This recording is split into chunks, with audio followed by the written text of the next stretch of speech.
3, 2, 1. All right, welcome back to the Briones Pickleball Podcast. It's Jordan Briones, your host. I almost forgot what I was going to say, but we're here. Caden's here. Caden's back. Welcome him back, everybody. Welcome back, kids and coaches.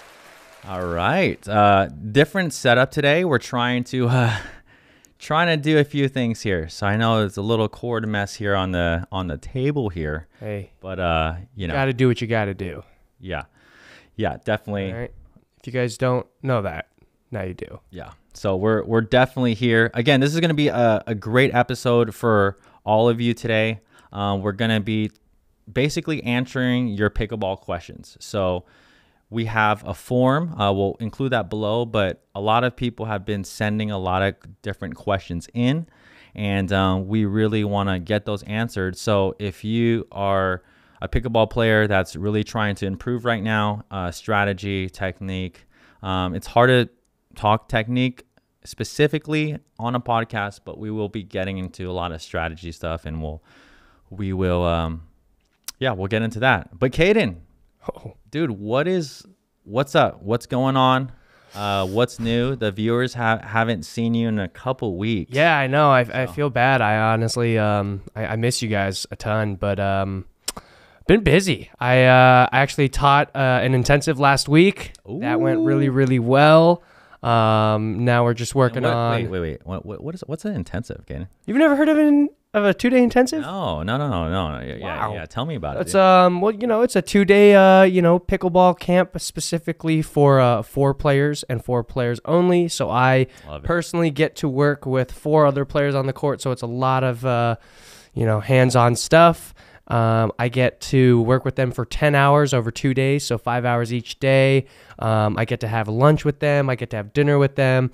So it's 2 days of really getting to know these people, not only as pickleball players, but as people. And, I met some really cool individuals this last week. That's awesome. Yeah. That's awesome, man.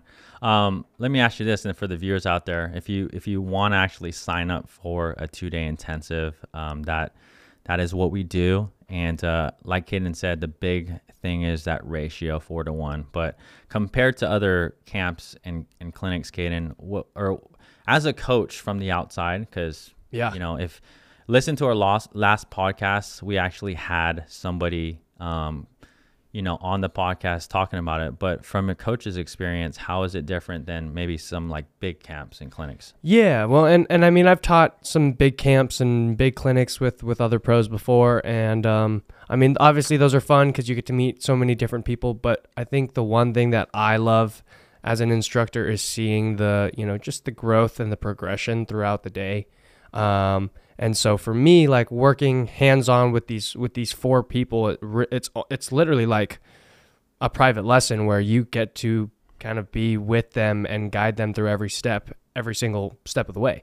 So it was just really different because I got to, not only say what I was trying to say, but instead of 60 people asking me different questions, I had 4 people asking me different questions, and I was able to go around and kind of use each and everything that everyone said and, kind of tie it together. And it was honestly a very rewarding 2-day intensive where like, not only did they come out of it feeling great and feeling better about their game and, what they need to work on, but also just like as a coach, it's so rewarding to see them find happiness and like enjoy in the progression and seeing the little things. And this was a 4-0 group. So, I mean, 4-0 players, it's not like you don't know how to play pickleball. It's just you need to refine specific techniques. We're talking a little bit more about strategy. We're breaking down points. We're breaking down a bunch of different things. So it's just a lot of fun.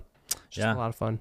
Really good, man. Really good. Yeah. If you want to sign up for a 2-day intensive, go ahead and click on, there'll be a link below. But just like you, Caden, I love really getting to know the players. And then the biggest key thing, and I'm not trying to make this a whole salesy thing, but the biggest key thing why players, I think, come, they trust us, but not just that.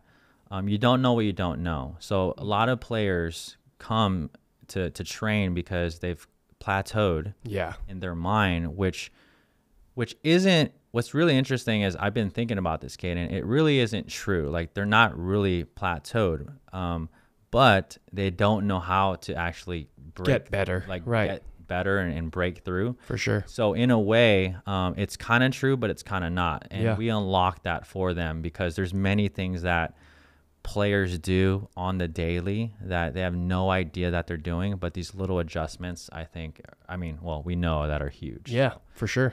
But so if you want to sign up there, check out the link below. Lastly, we are part of this app, My Pickleball Coach. So if you do want to get direct coaching from your smartphone, you can actually upload video or footage of you playing, and we can coach you on an app right there. Go ahead and check out that link. Go to the link below, and then you can get someone on our team, the Briones pickleball team, to coach you. So I love yelling on FaceTime. It's not FaceTime. Oh well. Yeah, but tournament wise, any updates, Caden? I know that like nationals is coming up. And we have Houston this weekend, APP Houston this weekend. Originally was supposed to be playing it, kind of last minute backed out, which is all good. I don't mind the little weekend off of tournaments. I'll just kind of work on my body this week, relax, take some time for myself to get ready for nationals. But I also have some Tuesday night pickleball matches coming up soon too. So got some big events coming up. November is going to be kind of crazy. We'll see. Yeah. All right. Lastly, if you haven't seen yet, if you're audibly listening to this, we appreciate you. Audibly or not, if you can leave us a good 5-star review, that would be great. We really appreciate it if this podcast helps you out. But if you're watching this, you can see on the table right here, new paddle release today as we speak. As we release this, the premier control paddle of the year. Again, obviously that's my opinion, but go to our channel. We just dropped a paddle review. Is it your personal paddle choice right now? We will see, Caden, but you kind of know me, and I do. I like that. You like that soft controlling paddle. I like that soft touch, which is so funny because I'm like the exact opposite. Well, it makes a little bit more sense actually. You're more family man, 30-year-old. I'm more wild 20-year-old. It just boom, boom chocolate. Maybe it's a little. We'll have to do a survey if it's kind of like personality and it also I drive a Tesla, you drive a minivan. I live in an apartment, you live in a house. I have a pool, you have a pickleball court. There you go. Okay, that's all starting to make a little more sense. Yeah, maybe. But LUXX is out. It's a great control paddle. Just right off the bat, if a shout out to Selkirk, obviously a big sponsor of ours. We really love them. If you want to check it out, go ahead and go check out our paddle review on the channel.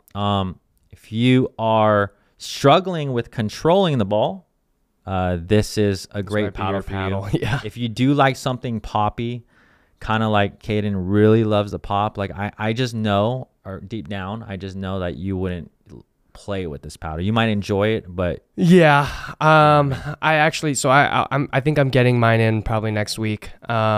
I've actually hit with Pesas already a little bit.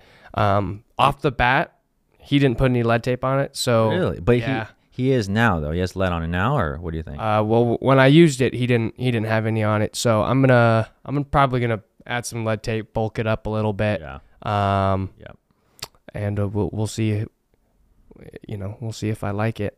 But off the bat, it was a little soft for me. A little soft for me personally. Well, it's really soft. Yeah, it's really soft. I like that. But new paddle there. Go check it out. Now, anything else? And we're gonna hop right into the Q&A. What you all came for. Caden has been gone for a little bit, so we are going to hop into your questions again. Heck yeah.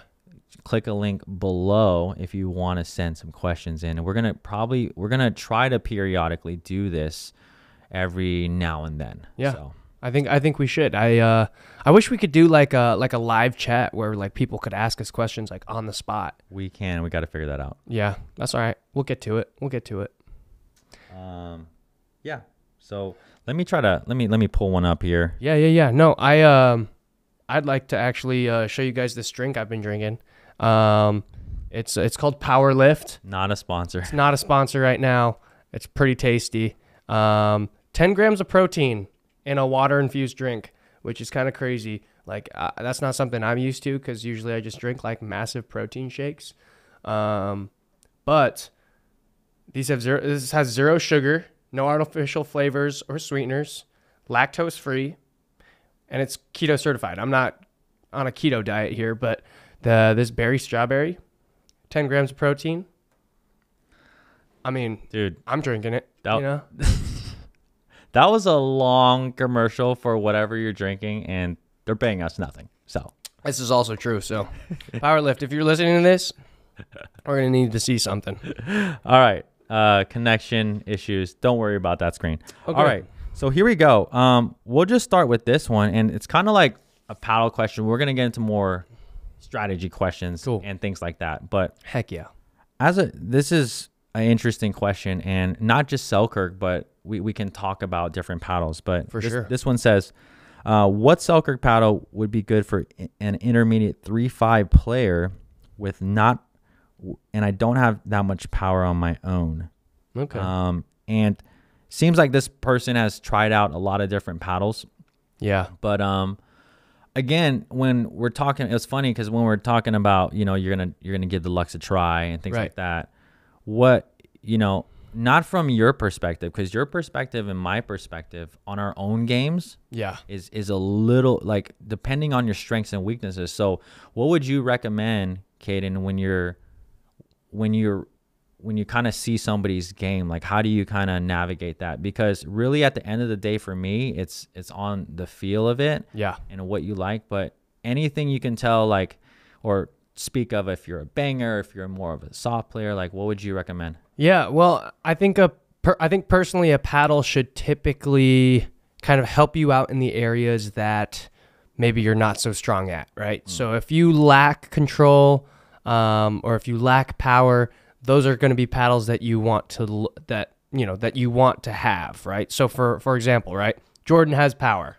So what does he use? He uses a more controlling paddle, so he can really dial in the resets, really find the control in the soft game. And now Jordan has a soft game as well, right? But this kind of amplifies that, right? It's making him that much stronger because he already knows he has the power. So he's just really making sure his soft game is always dialed. For me, I came into pickleball not having necessarily the best technique, so I had to kind of learn all of that from scratch. So in specific areas, I'm maybe not the strongest. So for me, I actually prefer a poppier paddle, and my feel and my control is pretty good. So a Selkirk paddle, did he ask specifically if it's a Selkirk paddle? He did, but we don't have to, we don't have to answer exactly a Selkirk. Yeah. Just in general, like, what would you? Well, if I had to say Selkirk, I would probably say maybe consider trying the Halo. If not a Selkirk paddle, he said, what's a good paddle where, like, he was saying that he struggles with power, like getting in his own. So I would say maybe a Vatic Pro would be a really good paddle. Like, their thermoformed paddles are really good, or maybe a 14 millimeter like Carbon or a Yola. Yeah, and just in general, everyone watching, I mean, usually it's not always the case, but, usually the thinner millimeters, a little bit more power, and that's one thing you can kind of gauge and look at, especially if you're, like, lacking power. If not, if you need control, thicker paddles, like, for example, this LUXX here, I think is like 18 to 20. I think it's 18. 18 millimeters, so it's a very, very soft paddle. She thick, for sure. But yeah, so that's it. Next one, we're going to move on because we want to get to a lot of questions here as much as we can here. Oh, yeah. This one says, how can you be more proactive and anticipate where your opponent is going to hit their shot? I am playing more reactive than proactive now, and I find myself out of position to return their ball. What should I look for? Now, I have a lot of thoughts on this. I do too, actually. but Caden, let's just get it. And by the way, that's a very broad kind of like question. It is. But to simplify it, for this person, you don't know what kind of shots they're really talking about, Right. but what would your answer be to that? Based off of what I've heard, I'm actually going to say footwork. Because typically, if your footwork is not on point, you're typically not in a position to be hitting the ball in the places that you want, but now you're just kind of dumping the ball off and saying, I hope I get it over the net, and then reacting to your opponent's next shot. So, like you said, that is a pretty broad question, but I'm going to say footwork just because usually if your footwork is off, you're not going to be the guy who's in control of the point. So, Yeah. I don't know. How do you feel about that? Yeah, no, I think that's really good, and I have no idea why we have a random. Sorry about the. We have a random. If you're not watching, Is that a sheep we have a random sheep on the screen with here. a lightning bolt on its body? Yeah, but It's a sick tattoo. I think I might find some room for that. Yeah. Anyways, proactive versus reactive. I do want to talk about one thing. So, being proactive, or let's talk about reactive first. This is how we not want to play, and I think most 3-5 and below players, I would say, are generally reactive. I mean, would you agree? No, 100%. So it's like the ball comes here, I have to get to ball, Right. and I have to hit ball. Hit ball, yeah. And then it's kind of like that. So the difference between lower level and higher level play, I would say, is that kind of decision making and is that switch. So being proactive though, is expecting where the ball is going to go, Right. and then making a decision beforehand, Right. on what I'm gonna do with that ball. Exactly. So for example, here, here's just like a little scenario. Footwork, Caden, I actually really that's actually very important, because if our footwork is off, then we're just gonna be hitting defensive shots. Right. So being more proactive, we're going to be hitting more offensive shots. But here's a little example. Hopefully you all can think about this. If I'm in a backhand and cross-court rally, I'm on the odd side, and let's say you and me are duking it out, right? Backhand and backhand slice or something, right? Instead of just trying to just get the ball back over, like here's a little rule for myself, okay? When my left foot gets across that sideline, okay, just imagine you're on the odd side, and when you pull me out, when my left foot gets past that sideline, I'm gonna reset towards somewhere in the middle of that court, and then I'm going to from there, because now you're gonna take a forehand, right? Right. Or your partner's taking a backhand, but from there I know you're gonna either you're going to send it back to my backhand. Yep. Or B, you're going to come middle to the middle to my forehand. So from there, I know those are the possible options unless you speed it up. Right. You see what I'm saying? Yeah. But from there, I already kind of know. So then when you hit me that next shot, I have a plan before. Yep. Now, if you're listening to this and you're like, man, how am I in every scenario? How am I gonna, if they hit here, then I'm gonna hit here. But over time, and this is why it's really important to drill, but these different scenarios, when I go out there and practice, I'm pretty much thinking like, okay, if they hit it over here, I have this option or that option. Right. And then when they hit it to this next spot, then I actually have one or two options. Now, I wouldn't say coined this, but I kind of developed this. It's called a two-shot process. Yeah. And as a good player, I think it's very crucial to, when you receive a certain ball, right? It's crucial to have at least two options of where to go. Yeah. So like an option A, Right. then like an option B. There's option B, right? And we could dive like really deep into that, but on the reactive versus proactive side, those are the kind of things. Yeah, I think that's honestly the biggest difference in skill levels between like 3.5 and 4.0 too, is point construction, right? If you are thinking about what you are trying to do with the ball instead of just hitting the ball, it makes a night and day difference for you. And it's funny because when you said that little like you know, when we're reactive, it's just like run the ball, hit ball. You know, that's like for me, like as a baseball player, it used to drive me insane when like parents in the crowd would just be like, "Okay, Jared, see ball, hit ball, see ball, hit ball." I'm like, there are. Okay. I'm just like, is that what they said? oh my God. That's like parents who don't know how to play baseball's like favorite line. Okay, Jonathan, see ball, hit ball. Get after it, kid. Come on. See ball, hit ball. Did they do with that accent too? Yeah, probably. Okay. All right. So that's again, these are things that we can expand for hours on, but we're gonna, again, hopefully that gives you some sort of answer. Okay, so we're gonna move on here.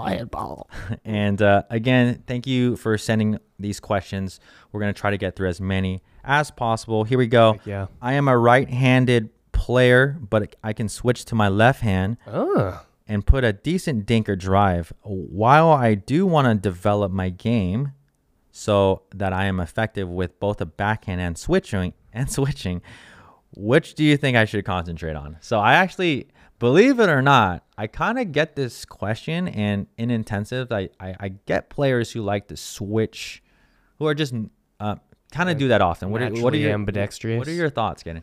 So believe it or not, I'm actually ambidextrous. I probably could play. I don't believe it. You should. Just kidding. So one thing you guys probably know about me or don't know about me, depending on who you are, I play every sport that I've ever played left-handed. Golf, baseball, basketball. I throw left-handed. I kick left-footed. I do everything left-handed except for pickleball. And ping pong.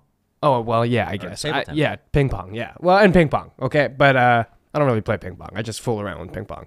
But wait. Now you tried tennis. Did you play left or right? I never played tennis. Oh, I thought you at least tried it. No, I've played tennis like twice in my life, and it was after I started playing pickleball. Oh, okay. Yeah, I never played tennis. My dad tried to get me into it when I was younger. I was so young, I don't even know what hand I played with.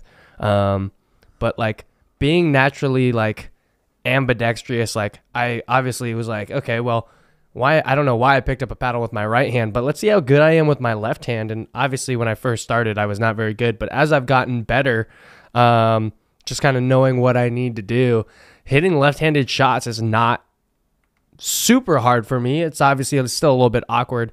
But as you're trying to progress, I personally would say it's not a bad thing to use your left hand because you can eventually develop that into kind of maybe like a two-hand backhand or something sexy like that. I mean, obviously the two-hand backhands are here to stay with pickleball, and there's only more and more players using it. But I would also say focus on that right hand more. I wouldn't really use my left hand unless I were trying to use it for my two-hand backhand, or if it was really just like a last-second desperation shot. But I'm not huge on just kind of switching hands, you know, when the ball's to your right and then the ball's to your left, just because the game is getting so fast. You know, you don't want to be caught having to switch hands as someone is speeding up right at your chest. So that's just me, but, you know, you go for it because you mess around with your left hand a lot every now and then. Yeah. Okay. So just short answer, I'm on the same wavelength there as Caden. I deal with, obviously we teach a lot of different players. Yeah. If you're, and by the way, here's something really interesting, and everyone who has experimented with this. Now, mobility is a big thing. For sure. There's some players that aren't as quick and can't get there, so it would make sense strategically and you know, on that base where if they can't get there, right, then going to a left. And I've actually dealt with and modified different players who just aren't as mobile, but it makes it an easier shot. So for sure. On that occasion, maybe. But most other players, though, who are quite mobile and can get there, the reason why they're switching to their left is because their footwork is bad. Right. So they're actually making up for their bad footwork. Right. And that's where the issue for me is. There's nothing wrong with switching hands, but to hit a strong shot on your backhand and develop something strong with your forehand and your backhand, whether you're a righty or a lefty, I think that is really important. So yeah, no, the technique on the backhand side, if you're not in a good position, is a lot harder if the technique is off, right? So if your feet aren't moving to get yourself in a better position to hit your backhand, it's 20 times harder than it is with the forehand, which is why I think most people are just like, oh, well, this is so much easier for me, sonny. Yeah. And I'm like, well, yeah, I know, but pick up those feet, Susan, now. Susan. All right. All right, let's get on to the next one here. Here's an interesting one. I observed that most, if not all, pros use a volley serve. Is this because they've been in the game so long before the drop serve was approved and they are used to it, or do they not like the drop serve? Answer. On the Pro Tour, we are not allowed to drop serve. Wait, okay. Hold on. So I remember that came into play, but actually I thought they took it out. Is that true or not? No, we're not. No, we're not. I actually tried it one time. Okay. So they made me reserve. Got it. So I served again. They didn't fault me for it, but Got it. I think I was losing in a singles match, and I was just like, Evan. Okay. Besides that, though, why do you think, even when the drop serve was legal for the pros, why do you think most pros didn't use it? What would be your reasoning? In my personal opinion, I think most pros kind of just looked at it and said, yeah, this is stupid. I'm just going to work on the serve that I've used for the last few years. Personally, when I saw it, I was like, oh, that's cool. That's kind of stupid. That's kind of dumb. I didn't really think much of it. Like, even with the spin serve, I was like, oh my God, this is dumb. But you know what? Like, the spin serve definitely made the game very, I wouldn't say fun, but it was different for sure. I think the spin serve, the drop serve, all those different types of serves that they allowed in that 1 year of pickleball. I think it was like, what was it, 2021? It's 2021. Yeah, it was. Wild year of pickleball. I mean, I have never seen so many free points coming out of serves. And yeah, so that's, if you haven't been in a game a long time, that was a spin serve era. But Zane Navratil would love to have that back. Yeah, but, he's doing all right. He's doing all right without it. I love that guy, dude. I just played with him in Austin like a couple weeks ago, and gotta say, man, he's pretty filthy. He's a pretty filthy pickleball player. All right. Well, shout out to Zane. For the question though of drop versus volley, again, the biggest advantage for the volley serve is you can hit it at a higher contact point. Yeah. When you drop the ball, even, it's so funny. I see players like tippy, like let me see, tippy toes up here. But when you drop the ball, even at a high point, it doesn't bounce as high. So that's why. Unless it's wintertime and the ball's rock solid, but yeah, maybe. But that's why you see the likes of Tyson, and you see players getting really close to that legal limit when you can hit the ball at a higher contact point. You can hit it more flatter. Yep. With more pace. Yep. And you know, you can actually hit there and get topspin and kick it from there. So I think that's why most pros. Yeah, for sure. I think, well, yeah, I think most pros genuinely did kind of just look at it and go, that's kind of stupid. But also, from a technical standpoint, I mean, we can kind of mess around with the border of where our serves are at in terms of legal and not legal. I mean, I can't tell you how many times Ben or Tyson or all these guys serve on social media and people are just in the that serve's not legal. I'm like, okay, well, if it's not legal, why are they not getting called for it? Does that make any sense? No, it does not. So obviously we're pretty close to the borderline. Some players are, at least, but that point of contact is allowing them to be a little bit bigger and get some weaker returns. So yep. So that's that. Here we go. Here's one here. With coaching and clinics costing so much. It's funny. Yeah. At what level of play would you consider it worth paying for coaching? Also, how do you recommend going about finding a drilling partner? Oh, Good question there. That is a great question. I think there's never a wrong time to get coaching. I think whether you're just starting out or you're a high-level pickleball player who's still looking to continue to get better, I think there's always opportunities and times to look for coaching. Obviously, I think it's hard right now. Like, if you're a low-level pro right now, it's hard to find higher-level pros who will just be like, oh, yeah, like, come on, I'll train you. I'll get you better. And even at the highest level of pros, there's not really coaches of the game who have been around for years and years and years who can give insight and whatnot. But whether you are starting yesterday or you started 4 years ago, I think there's never a wrong time to learn, about your game, about, what you're trying to accomplish with pickleball. So 2.5, 4.5, 5.0 does not matter. I like it, Caden. My spiel on that is, again, as we're teaching more and more players, Caden, and teaching these intensives, these are two things I hear, and I try to, after the intensive, I do a little interview with them on how the experience was, and obviously great feedback. Caden, I actually came and did, after yours was done, I interviewed a couple of your guys. Mm-hmm. But two things I hear, and this is basically, it sums up the coaching thing. Yeah. Number one, I hear all the time is you don't know what you don't know. So what that means is, even in my game, I'm a coach. I have a different eye, but I don't really know what I'm doing unless I watch video of myself. Yep. Or someone else can come in and see. Like, and just for example, I have like kind of like a business coach. Right.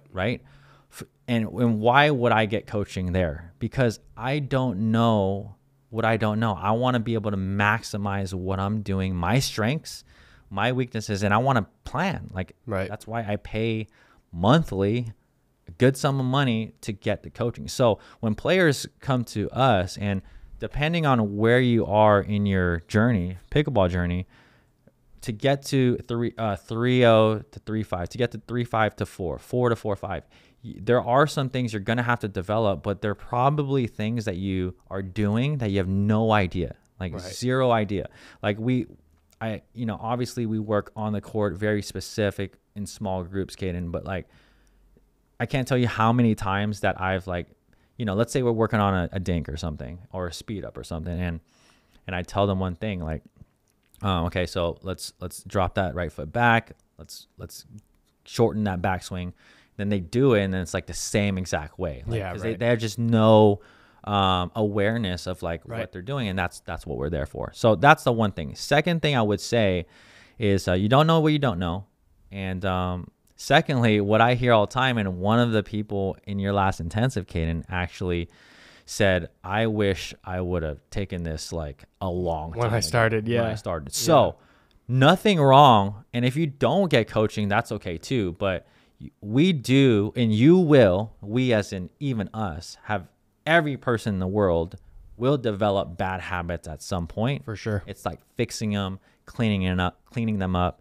So that's my thing. I've had a lot of people tell me that, man, if I just took this intensive like 3, 4, 5 years, a year ago, like, man, I would have just been totally in a different place. Because now we got to like get through those fundamental key things, and then now we got to push them, add new shots, things like that. But, right. Well, and I mean, even in my last intensive, right, like you talked to some of the guys, it was considered a 4.0 group, and we spent a lot of time just talking about footwork. Because even for guys who are 4.0s and are, decent pickleball players, even they can get, lazy with their footwork. And once you start to get lazy with your footwork, that's when all things break loose. So having to just kind of like talk to them about footwork and really getting them to realize the importance of it and why we don't just do it to get the ball, but to do what we want with the ball. Yeah, you know, really it's kind of just like breaking down and that's what I love about those intensives is like you can break down piece by piece why everything does what it does and why it all comes together so we can do what we do. Yeah. You know what I mean? Really good, man.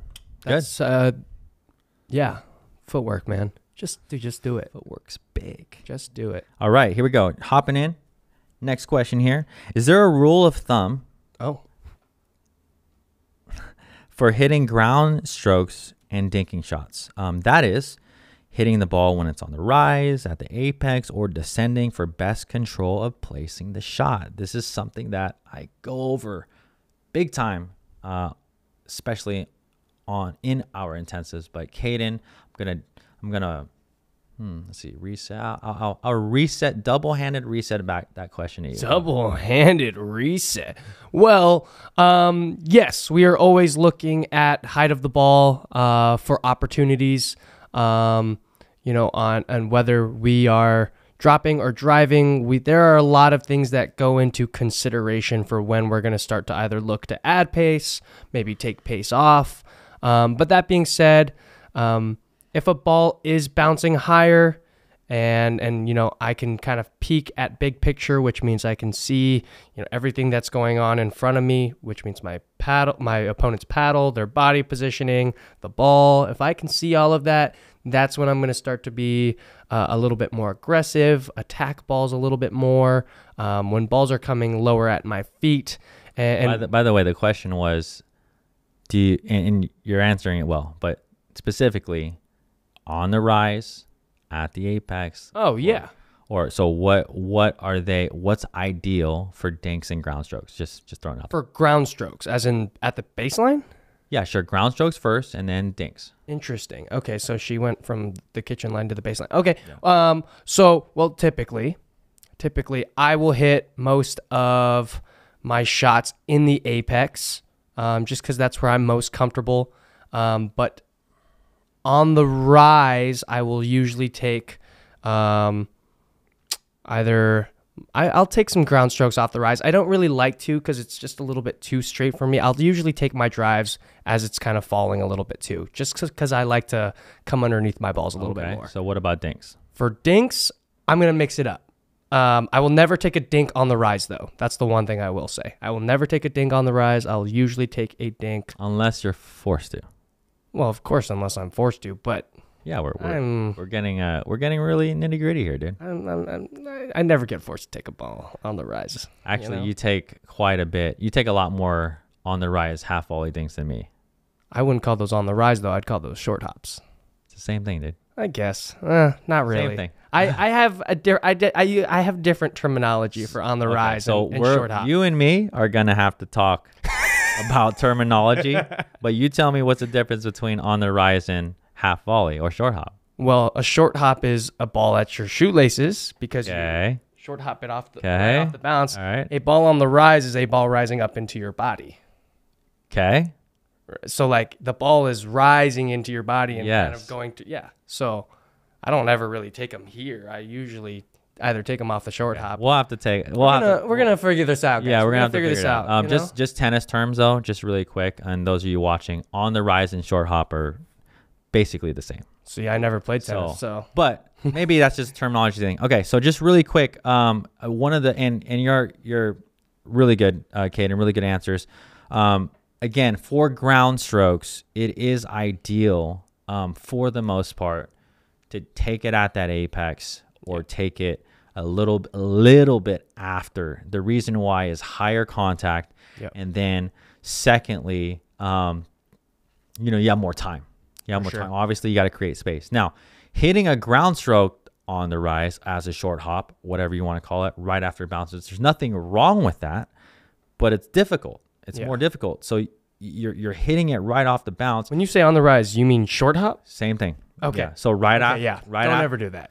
so right after the bounce. Right. Okay. Yeah. So never. Again, when you do that, it's very difficult, and you have a lower contact point. Now, for dinks, and if you come to intensive, you're gonna hear this and we're going to work on it. But 3 categories of dinks here. Okay. And this is what I like to say, and this is how I teach it. It's 1, we got volley dinks. 2, we got off the bounce dinks. Yep. 3, we got short hop dinks. Yep. On the rise dink, same thing, or half volley dinks, same thing. But those are the 3 categories. When you're taking something off the half volley, okay, on the rise as a dink, number 1, you can't put a ton of spin on it. Yep. And number 2, it's going to typically be defensive. So that's why that's my 3rd option. Now, then we can talk about, I won't go specifically into it, but dinking balls out of the air is good. And then letting balls bounce into that apex. So maybe we can attack it. Maybe we can create some offense. That's really important. But on the rise as a half volley is typically, okay, so typically always the last option, because of the amount of offense you can create. So I love that. It's so interesting that you use short hop and on the rise as the same terminology. I've just like never noticed that, because like as an instructor, like I always like I use short hop, I use apex, I use in the air. Yeah, by the way, those are all different. No, I know, but I usually will tell people, like, you don't want to take a ball on the rise. Yes, and I agree. But that's because I think on the rise is also very different than short hop. Okay. But that's just like, as a baseball player, a short hop ball Got it. and an on the rise ball is very different. Got it. So Right. that's just maybe your baseball thing, but we'll clarify. We will clarify. We're going to get this handled. We're going to get this figured out. One of us may have a black eye next week. Yeah. We'll see. By the way, but if you're not going to take it out of the air, allowing that ball to come up to the peak, though, to the apex, is ideal. That's 99% of the time. That's your main goal. Once you don't let it. There you go. Once you don't take it in the air. Okay. Sure. Here we go. So now we're going to hop right in. Here we go. How do I correct?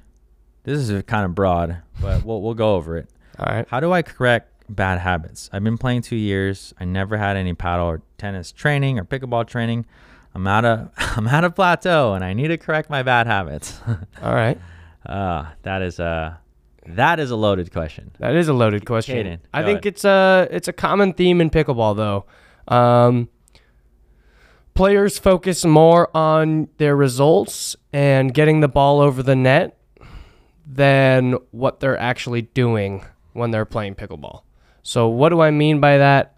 That means, for the most part, players see ball over the net as good, ball into the net as bad. They don't see it as, what am I doing to miss this ball into the net, or what am I doing to make this ball over the net?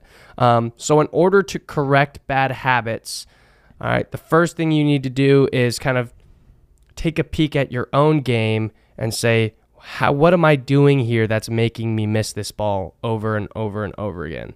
So you can't look at just the ball and say, oh, it went over the net. That must have been a good shot. You have to break down your shots and your shot selection to really kind of find the solution to what you need to do. Yeah, I like that, dude. One of the things that I would say, this is a tough question. Number one, so this is how I start. How do you correct bad habits? Number one, it's kind of like that, that saying, like, the first thing you have to do is recognize or admit the bad habit. So that's step number one. If you don't know, here's the problem. This is why it's good to get solid coaching, because you don't know what your bad habits are. Now, if you do, let's assume he does, right? Let's assume he does. It's really important that you actually work on them and then reassess. Yeah. So, like, let's say your habit. Oh, here's one of mine that I have worked on through the years. And I think I've said this on the podcast, but I've also said it to you, Caden, I think before. But my contact on my forehand drive specifically, also drops, used to be very late. What that means, it didn't used to be quite in front. I used to hit that ball on the side of me, and that was a bad habit from tennis. And that's not because of tennis, that's because my contact in tennis was bad. So I brought that over to pickleball, but I've had to move that contact point close more out in front. And I've done that by drilling it, being really aware of it, and then also kind of recording myself to see, because I could think I'm doing one thing. I go for my shot, I do it again, and then it's like, and I watch it back. It's like, oh, it wasn't that in front as I thought. But that's just one example. Yeah. So. No, you learn from your mistakes, and you have to be able to kind of recognize what you're doing. And one of the biggest things that Jordan did mention was proper coaching. All right. If you're going to get coaching, don't just hire someone who's going to hit balls at you and say good as you hit your shots. You mean don't get it from Craigslist or anything? Yeah, but maybe not Craigslist. Who knows? Maybe not even Yelp. Maybe not even the local person coming up to you saying, "Hey, I can give you lessons." But proper coaching should be coaching that is technical, that is helping you out in a way that they're seeing things that you don't see for yourself. I got one, Caden. Oh. How do you know if you are currently getting coaching right now? How do you know whether to continue or to drop your coach? And this is a serious question, because like most players won't know. It's like, true. You know what I mean? So it's true. but like just practical, like practically. Right. How do you know? Yeah. How would you know? Go ahead. How would you know? Gosh, man, that's that's really tricky. I've never had that happen to me, but or I've never had that happen to me where like someone was like, "Oh, hey, like you're not doing what I need you to do, so I'm gonna go take a lesson from this guy." Yeah. But golly, man. All right, I'll start. You start. Go. Yeah, I don't. I thought he was gonna have a good answer. I was folks. not. No. Don't worry about it. All right, so here we go. I just mentioned I have a business coach. Oh, okay. Okay. Yeah. If I am not seeing results. Oh yeah. Oh, okay. Very easy. Yeah. If I'm not seeing results and I am in the same place and my knowledge hasn't really done, but even my execution, if I don't see more sales coming, if I don't see growth in the business or whatever, if you don't see a growth in your game, or you feel like you're stuck in the same spot and you've gotten coaching for a long time, but you're seeing very little progress.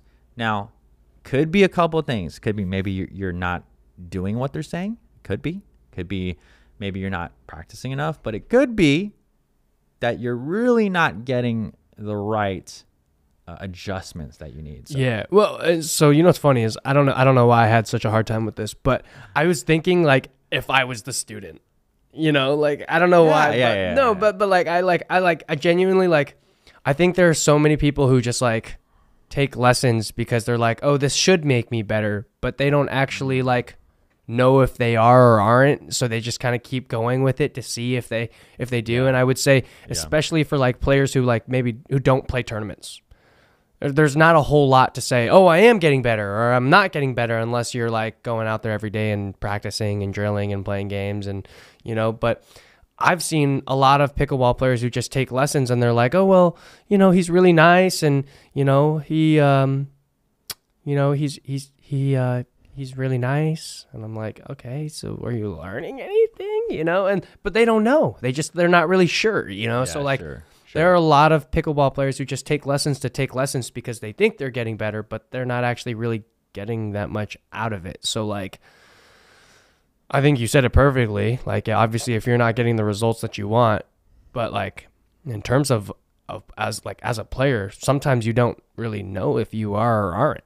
Yeah, you know, it's difficult sometimes. Yeah, you're right. Be careful. All right, there you go. Here we go. Jordan, what is the process to now? I screened this question. Revise, I think he means switch, but what is the process to revise grips during play? I use a continental grip, but I hear that I should revise to best hit backhands. Please advice. Okay. So, I think that what he meant is, or she. I just got a concussion. What? Yeah. Basically switching grips. And I get this question a lot, especially up at the non-volley zone. especially in our 4.0 plus intensives, we're, I teach a lot of different grips for different options. Okay. Yep. You don't have to, but, and when we're talking about players in the pro tour and when we talk about what they do, there's a wide range. There's players who stay in the same grip, and then obviously there's a lot of grip switching. But what would you say just in general, Caden? What do you think about, if they're in the right, should people experiment with different grips? Should people just stay? What do you think? I think you should stick to your guns. I think personally in this case, he said he plays mostly in Continental. If you're comfortable in Continental, I would say, ride it out, see if it works. If you find a place where maybe, you're not getting to where you want and you feel like you can get more off of something, then you know what? Give it a try. What I will say is if you are going to give it a try, that takes a lot of work and a lot of dedication, because the grip changes can be very minimal and it can change a lot of different things. It's a hard transition to make. I mean, I've made the simplest of transitions from holding my grip lower to maybe holding my grip a little bit higher, and even that took time for me when I was switching to it. So especially if you're going from Continental to Eastern or Western or semi, or there's a lot of things that you have to kind of take into your game and say, okay, hey, I gained this, but what did I lose in this? So can I gain those back? If I can't, then maybe it's not worth it. But if you can gain things and then the things that maybe you're struggling with, gain those back and then have this new game, I mean, hey, that is entirely up to you. I think it is never a bad idea to try new things and experiment with, your paddle, how you hold it, all that stuff. But it is kind of a grind to really go from one thing and then just say, okay, I'm going to try something else because someone told me I should do this, Yeah, no, it's really good, dude. Really good. Yeah. Sorry, I'm just trying to tee up some questions here. No. Okay. Yeah, it's really good, dude. It's really good. Okay, so we'll hop into the next one here. How do I return balls that come my way with a lot of spin? So why are you laughing there, dude? Okay, I don't know what's going on with this guy. Repeat that question. All right, maybe Caden's thought process is a little different here. But basically, how do you return balls that are coming your way with a lot of different spin? And I get this a lot, and we deal, especially at lower levels, even at higher levels. But when you're receiving a lot of top spin, a lot of slice, right, a lot of different things like that, what do you just generally? And again, this is going to come down to shots, like what kind of spin are you receiving and where you're at on the court. But generally, Caden, what would you say? I always have a little rule in pickleball for when I'm returning, and obviously it's different for wherever court you are at or wherever you're playing, but you should always be 2, 3, maybe even 4, who knows, steps behind the baseline when you're returning. And I think the most common thing I see is just people kind of standing in random spots because they don't really know where to be. But if you're at the baseline returning, give yourself some space, give yourself some time, and regardless of whether someone is giving you a lot of power or a lot of spin, it always just gives you a little bit more time to react and get ready. But the second thing I would say is your preparation, right? So give yourself enough space and time to return whatever kind of ball is coming your way. But how you prepare for the return coming your way is really important, because I see people kind of start to move to the return like as it's in front of them or as the ball's, kind of approaching them. You guys need to be pretty much preparing as that ball's coming over the net to make your swing. And I just think players more oftentimes than not just react too late. And especially when, let's say I'm a 3-5 and I'm now trying to play 4-0 and I'm seeing a different type of pace or a different type of ball. I'm used to playing the 3-5s, and I'm used to reacting to that and being ready for that. And as soon as I see something different, I'm just too slow. So just react earlier, be a little bit more prepared. Preparation is a lot, and it goes a long way in pickleball. Yeah, for sure, Kaden. I would say just in general, now it's very, very nuanced. There's a lot of different things. But two things I can think of. Number one is going to be creating enough space, and you already talked about that, and Kaden already kind of pushed to that. But again, when a ball is coming with tremendous spin, it really doesn't matter if it's top spin or slice. Now, top spin is going to kick up or out. Slice is going to stay low, or could stay mid, but sometimes slice is really low. Creating adequate space, again, on the topic of on the rise or hitting a short hop, you don't want to hit balls right off the bounce because it's very difficult to handle. So just for example here, and again, there's so many scenarios when we talk about spin, but let's talk about top spin dinks and slice dinks at the non-volley zone. When you see players, let's take the ladies game, for example. What you'll see is on the forehand side, you'll see kind of top spin dink cross court rallies, and they create enough space. Like you'll see Anna Lee against a Catherine or something like that, hitting top spin, but letting it bounce, getting behind the ball, shuffling their feet. Even with slice dinks, we can talk about the men's game or women's game, whatever, but hitting these cutty slices.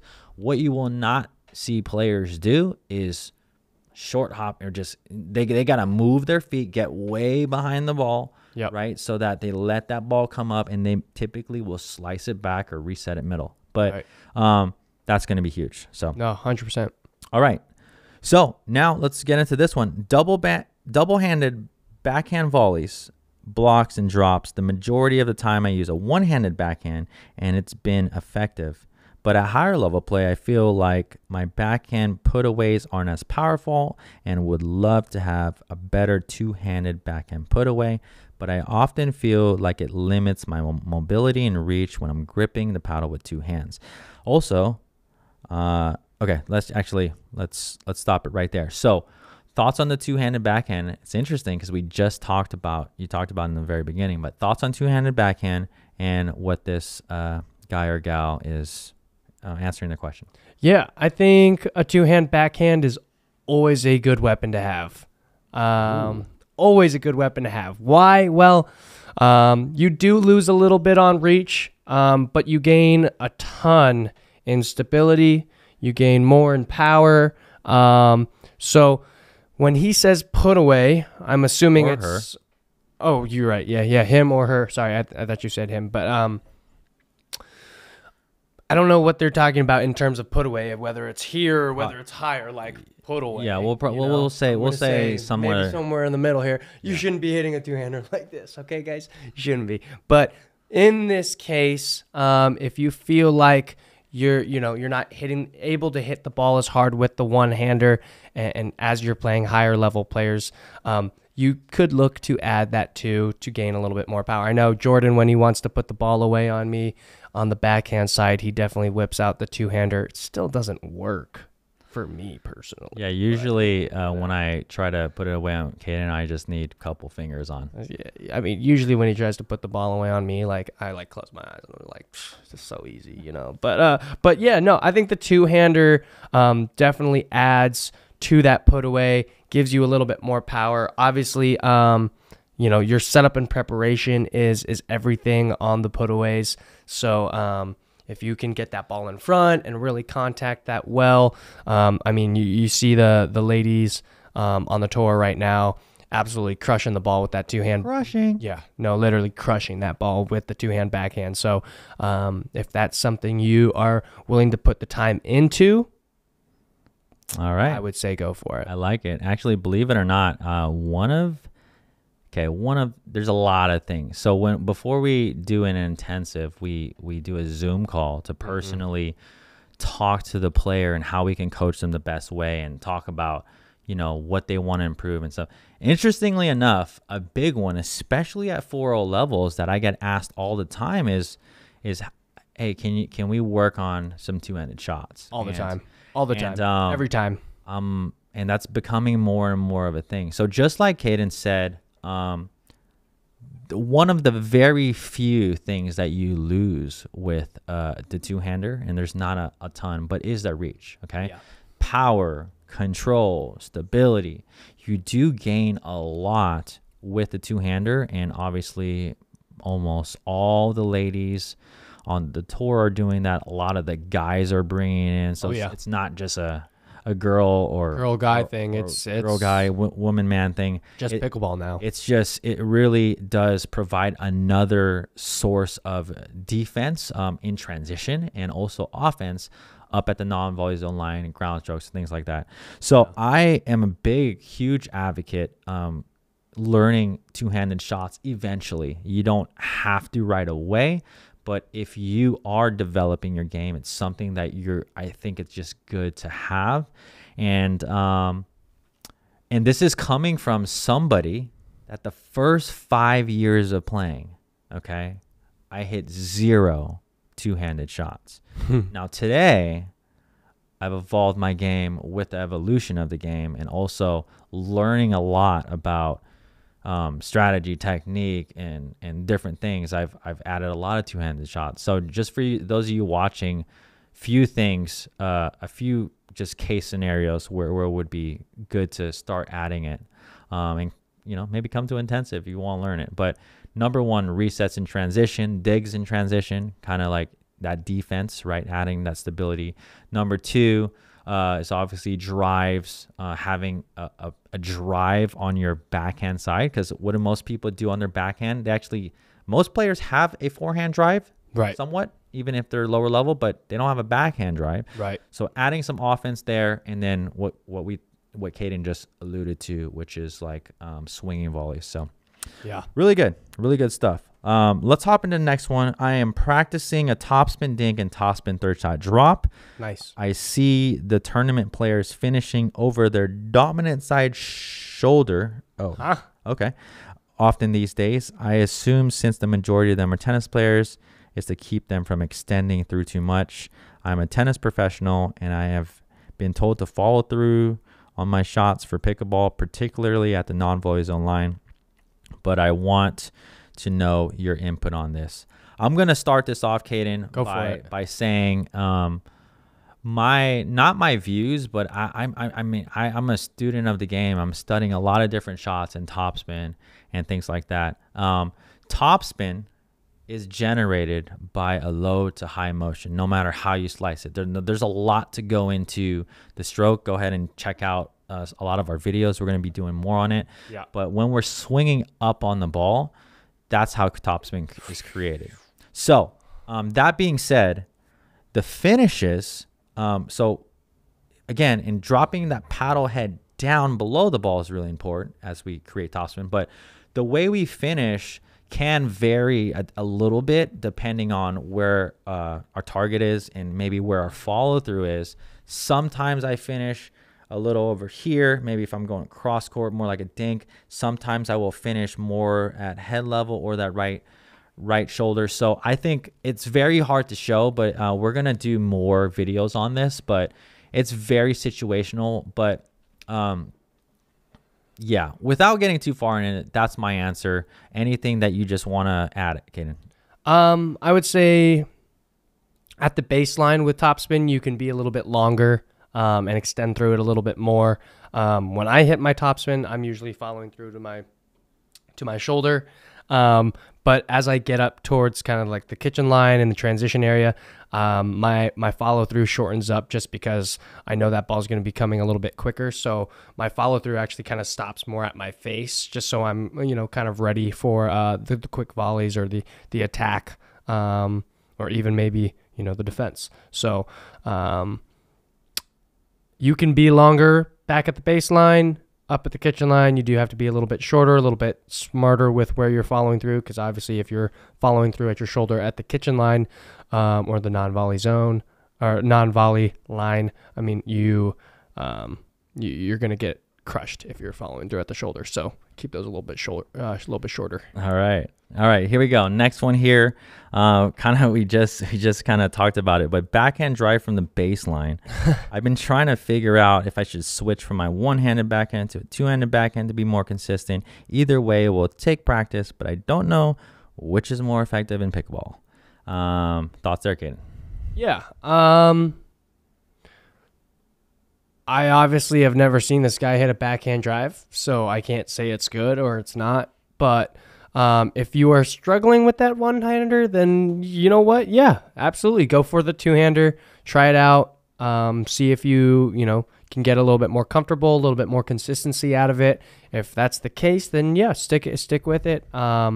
If it doesn't work out, then go for the one-hander. But obviously, I can't tell based off of just the question. Yeah, Caden, what do you do? And you may not drive much on your backhand side, but if you do drive on your backhand, what do you do personally? I mix it up. Oh, okay. Right. Believe it or not, like typically I do drive every now and then on the backhand side just to keep opponents honest and kind of on their toes. Yeah. I will say in tournaments, I have whipped out a two-hander.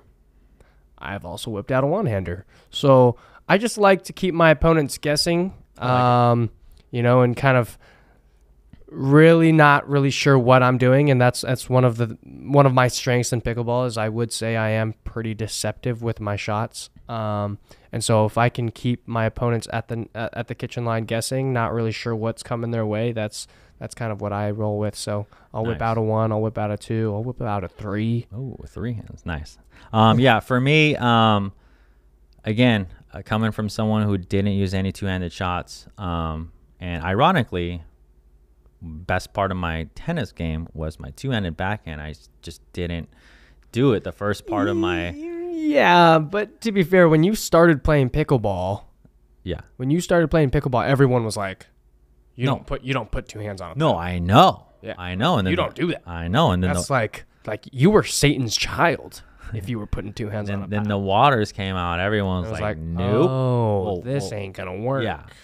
And then look at it today. Yeah, right. But I would say for driving the ball, if you're trying to develop someone, and my kind of like view has changed, but this is why. I mean, even working with lower levels, when I say the lower levels, like 3.0, 3.5, I've taught some lower level players to hit a pretty nasty two-handed backhand. And for the fact of, so power, control, your footwork has to be really good, but it's just easier. You have a little bit more control and you have better control of your paddle angle during contact because you're using your offhand. So right. I would recommend to experiment at least with a two-handed drive. I think even at lower level, it's going to be a little bit tough to really get a very consistent one-hander. And that just has to do with having two, controlling with one. But that's my take on that. I think that if you're maybe coming from racquetball or something like that and you have experience with a one, hitting it and you can get that, then that obviously, if it's working for you, it's working. Right. But we're even seeing the transition. I can name less than a hand, so 5 or less pros in the game today that drive the ball with one hand. Yeah, for sure.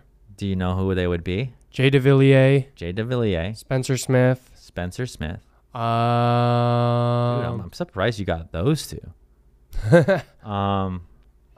Besides that, man, Caden Niemoff. Okay, but you're not taking full drives from the baseline. No. And I'm not really a singles player, right? Yeah. But just that being said, okay, one of the reasons that Ben Johns is even nasty today, and he's even highly improved his singles game is adding that two-handed backhand. Yeah. So just goes to show you, that's my thoughts and something to think about. No, for sure. All right. I am frequently missing shots down the middle. My reaction time is slow, so I need something to look for, which can help me be more prepared when I'm at the net. Now, Caden, I have a really, I have a good answer for this. What is your thoughts there? It's shading. You're probably. Is that what you're going to say? No, go ahead. Oh.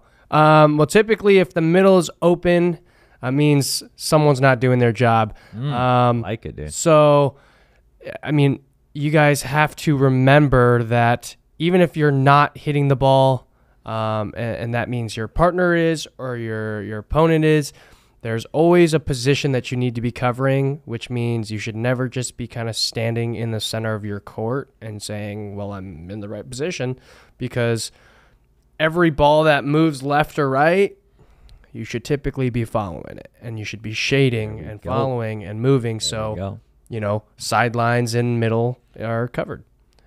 Yeah, I like it. Yeah, Caden, that was good. Did I take your answer? No? No, you're good, man. I'm good? This is why I hired him. This is why he's a good coach, folks. Good coaching provides good results, all right? Take it to the bank. Anyways, here we go. So I get this question a lot, and we talk about strategy. We talk about shading. We talk about a lot of nuances in the game, Caden. Yep. But when when balls are just coming past you, like in the middle, like and this happens a lot on lower levels where they're playing, then split the middle, I mean, they're just winners all over the place in the middle. Yeah.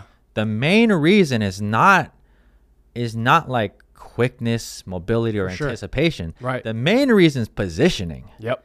If you're not in a good position to cover the middle, it's gonna go by through the middle. It's gonna go right past it. So what Caden's talking about is shading. When that ball is cross court from you, it is your responsibility to cover some portion of the middle, because your partner has got to cover the line, especially if the wider that ball gets, or vice versa, or vice versa. So it's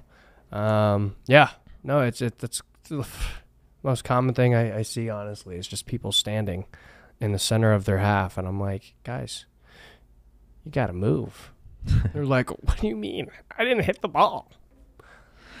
No, that's good. All right. We're going to get to last few questions here. I don't want to make this pod too long, but again, thank you so much. If you're watching this, if you're listening to this, we appreciate you. We love you guys. There and leave a 5.0 review on wherever you're listening. 6.0 if you can. Yeah, 6.0. I know they don't do 6 stars, but go ahead, Apple podcast, whatever. Leave us a review, or give us a like and a subscribe and comment on YouTube. There you go. Or find us like a big sponsorship. That would help too. Or that would really help the channel, honestly. Or say hi to me when I'm at tournaments. That's always nice.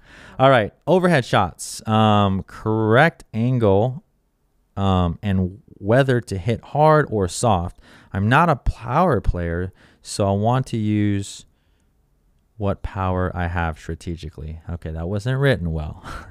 But overhead shots, I think he's asking, should he use kind of power or overhead angles? And you kind of talked to me about this on the court yesterday. Yeah, I did, Caden. But when we're receiving something above head level, the majority of players, I think about hitting the crap out of the ball. True. Which isn't bad, but I see, especially at higher levels, we see this. There's a lot of points that can be actually ended sooner. Yep. Sooner, and partially, part of that is hitting more angled overheads, and I think we have a video on this. If not, we're gonna come out with one. But Caden, experience on just powering through on your overheads and angles. Yeah, I mean, so not coming from a tennis background, the angles on the overheads were a little bit harder for me, especially since I was doing it with my offhand. The overhead can be very natural for most, just because you throw right-handed, you play right-handed, and it's just a natural throwing motion for most of us, but for me, it wasn't. So, believe it or not, I've actually messed around a little bit with switching hands on my overheads. I was gonna tell you that. I know you've messed around with that, but because Caden's a natural lefty, and you also we talked about how you have more power Yeah. with your left for sure. I don't know, as a coach, if I were you specifically, and again, this is going to apply to like 1% of the people, Right. but if it's high and you have freaking time, I would switch over. That's what bro. I'm saying, man. That's why I've been doing it. That's why I've been doing it. You know, but it's kind of wild because like in doing so, I've also found like in switching hands, because I get more power, I've also found like if I keep the paddle in my right hand, like I mean, over time, I've developed how to hit a little bit more angle on my shots. And I really do think that angle and maybe a little bit less pace goes a lot farther than just hitting the crap out of the ball and hitting it straight at your opponents. Only because unless they're at the kitchen line and moving all the way back to the baseline to retrieve your overhead, good chances are, especially with higher levels, if they're just hanging back at the baseline, your overheads that you're hitting at, 100% for yourself are still going to come back. Angle gets them out of position, gets them off the court. There's just a lot more that opens up when you put a little bit more angle on your overheads, and they don't have to be 100% as well. So, yeah. I like it, dude. Really good. Okay, so now, last question here. Well, it's the last question of the day. Yeah, we're gonna do another one of these, but here we go. How many have we answered? I don't know, maybe 10, 12, 15. Okay. I don't know. Okay. All right, so here we go. In a firefight, how do I not hit it straight back where it came? So that's a very short question. Yeah. But interestingly enough, players do it all the time. It's true. But Caden, practically, okay, how can somebody not do that? So believe it or not, when we first started drilling back Conquer days, I actually used to have a habit of kind of just like working, like especially when we were drilling, the goal was to just continue to get the ball back. You know what I mean? Yeah, sure. And then I would get into games and I would like have easy balls here and I would just be like, oh, here you go. Yeah. And so it got really frustrating for me. But one thing that I eventually learned over time is like, okay, when you're drilling, you need to drill how you would play.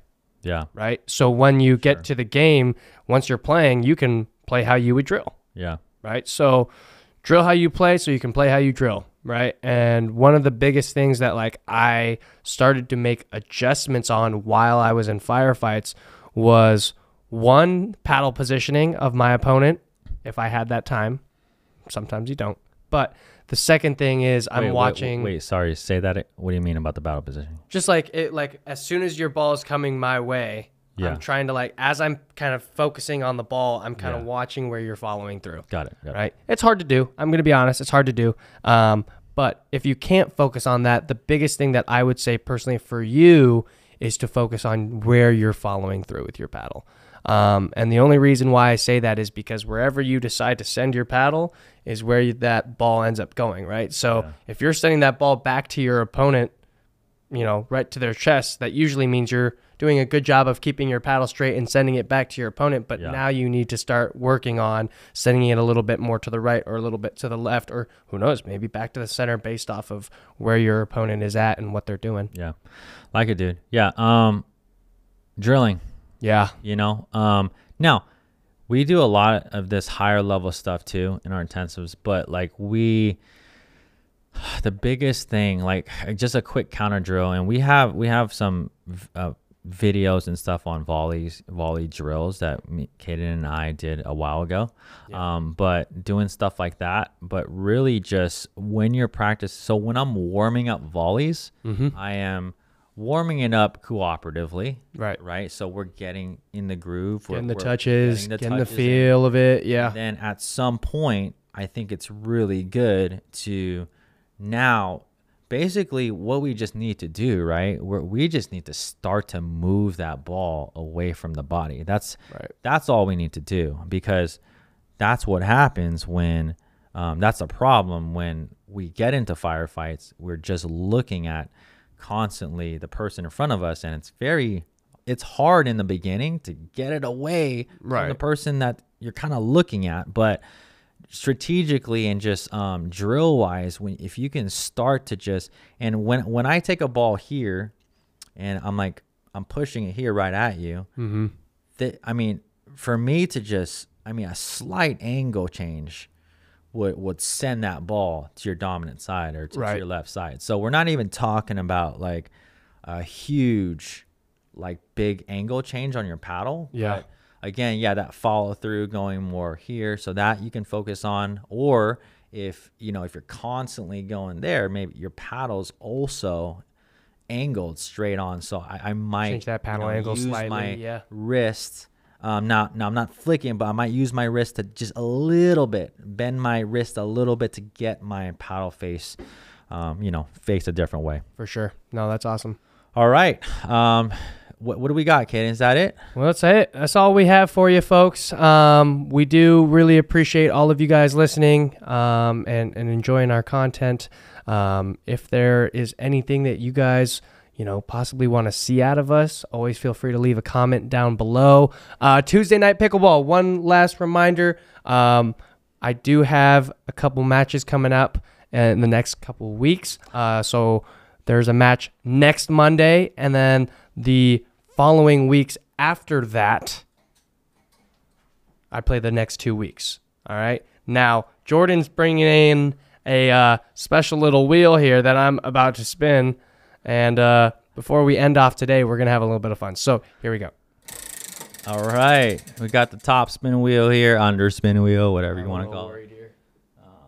Pickleball. Did we got to come up with some new ones. We might have done that one last week. I think we did. Again. Here we go. Let's go again. Run it back one more time. Best pickleball win. We got that one too. Did we? We got that one a couple weeks ago. Look, guys, we are just Who did we say? I talked about we did. Well, you played Ben. Yeah, and then you talked about when you played John and Stefan. No, you talked about when you had AJ Kohler. Oh, so let's give it another. Let's give it another whirl. Sorry, folks. One more time, guys. One more time. We gotta update this a little bit, dude. Here we go. Here we go, folks. Spinning the wheel. Pickleball first date. Yeah, that was that one that Anyways, you know what? Oh my God, dude! So I got one. Okay. Whoop. Worst advice. Okay, so worst really advice quick, ever given to you. Let's leave in the comments below. Obviously, you can tell how much we prepped for this here, but leave a comment below of some interesting things we can talk about and add to this wheel. We want to make it interesting. We want to make it fun. Worst pickleball advice you've heard in the last month?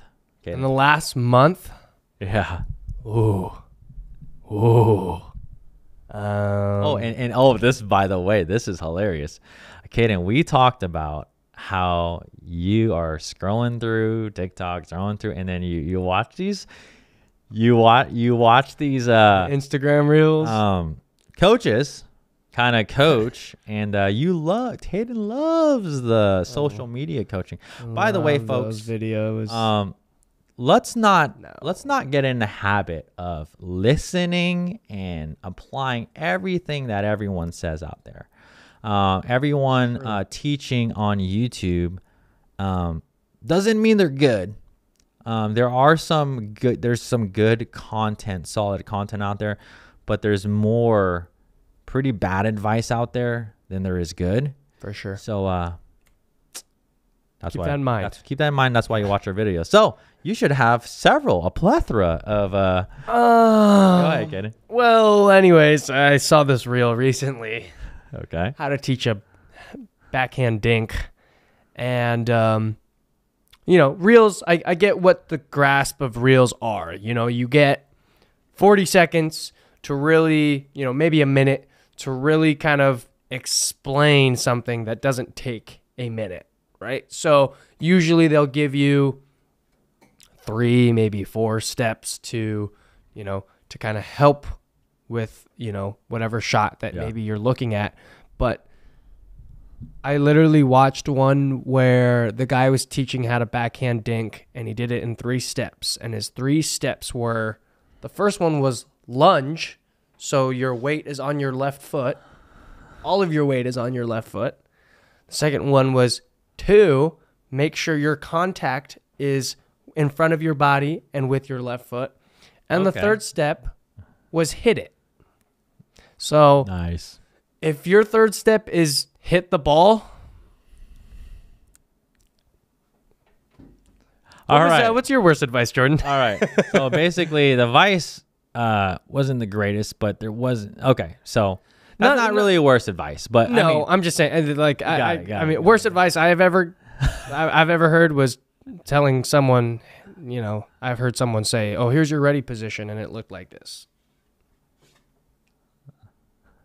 Hey, I've seen worse. I've seen worse though. Really? I've actually seen worse. Yeah. Okay, here we go.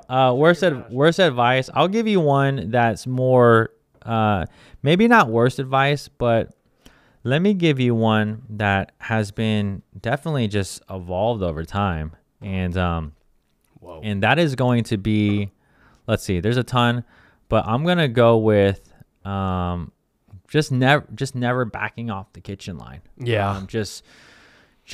And taking every ball out of the air. Common misconception. When remotely humanly possible. And there's a ton of times where we're going to have to release off that line and to gain actually advantages. Yeah. Believe it or not. Yeah. Caden, why do you think, or give the viewers 2 reasons how you can actually gain an advantage by stepping off of that non-volley zone line? Go ahead. Yeah, well, I think one thing that, you and I really talk a lot about with our students is turning red balls into yellow balls, right? Yeah, and explain that, dude. And of course I'm going to, but what is a red ball? A red ball is a ball that's below our knees, right? And a yellow ball is maybe from our knees to, our hips, our belly button. But you hear so many people say, "Oh, take every ball in the air. Take every ball in the air." Yeah, I agree with you. You should take every ball in the air until you can't. But, there are times where maybe you're taking a ball in the air that's so low that if you were to just take a step back and let it bounce, you're going to have a ball that's in your yellow that now you can look to be a little bit more aggressive on. Yeah. And I would say, a big adjustment in doing so is going to set you up for maybe some better fourth balls, maybe some balls to speed up. Yeah. And in those, in those balls that, you're just kind of now dumping off and saying, "Oh, I hope I get this over the net." Yeah. Now you're taking balls and saying, "Hey, look, I can be aggressive. I can attack. I can do something with this ball," instead of just dumping it off. Yeah. Yeah. No, really good. Really good stuff, dude. Yeah. Totally agree. Nice. Let's go. All right. So, I just spun it, and then it landed on a fantasy celebrity pickleball. So, Caden, if we had a celebrity pro-am going on here, who would you want to team up with? Who would you recruit? Who would I draft? Who would you draft? We might have done this, but someone you would just want to hop on. How about this? Someone you would just want to hop on the court with, and teach and give a lesson to. Yeah. Well, you know what? So,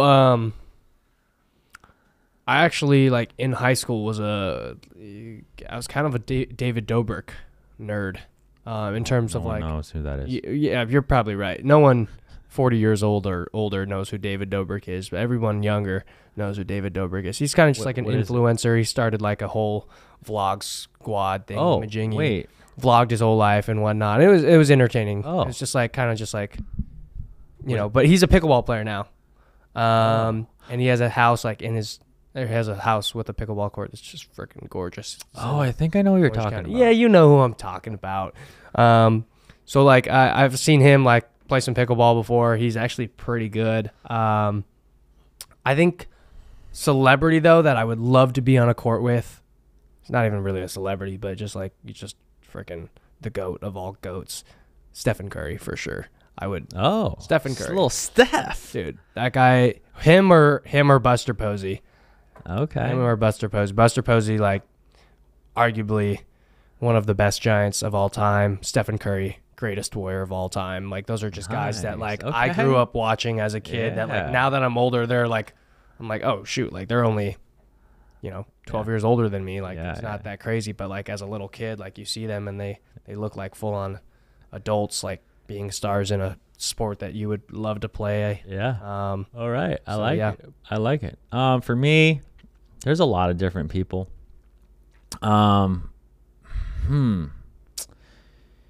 You know what? Emma Stone. I would, huh? Emma Stone also, Okay. if you're That's your watching second this. pick.